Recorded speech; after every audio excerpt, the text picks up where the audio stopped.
Psalm 63, David says these words, God, you are my God. Earnestly, early I will seek you.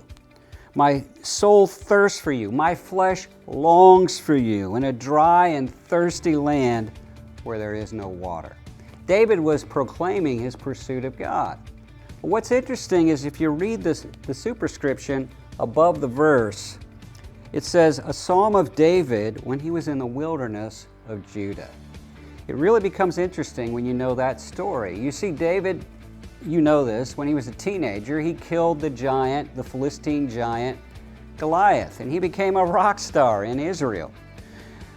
Saul gave him a little army with the idea that Saul was jealous of David, with the idea that David would lose a bunch of battles and lose his fame and popularity, or David would be killed. In Saul's mind, that was just as good.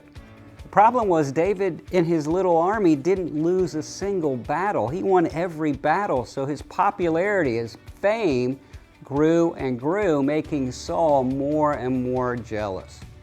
So Saul wanted to kill David, and he gathered an army and began to pursue David.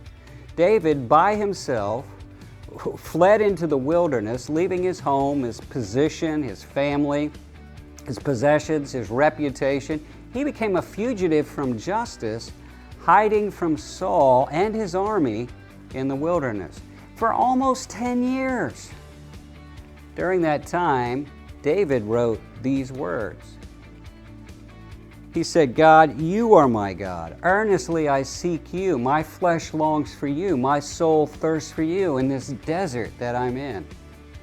I think it's interesting that the first word out of his mouth was God. The first thing on his mind was God. His top priority was God. His single-hearted devotion was God. I think it's interesting. He wasn't praying for revenge. He wasn't praying for deliverance. He wasn't praying for rescue. He was just praying that he would be closer to God. He wasn't praying for food. He wasn't praying for shelter. He wasn't praying for protection. He was wanting to get to know God better. He had a heart that was focused on seeking God. If you want to become a person who will ultimately make a great difference for God's kingdom, realize your heart needs to be centered on God. God needs to be your top priority. Early, earnestly, I will seek you, he says. God needs to be the passion of your heart. That single-hearted devotion needs to go to God. I thirst for you as somebody thirsty in the desert. Is God your passion? Is God your pursuit? God's there to be known. God wants to build a relationship with you. He's waiting.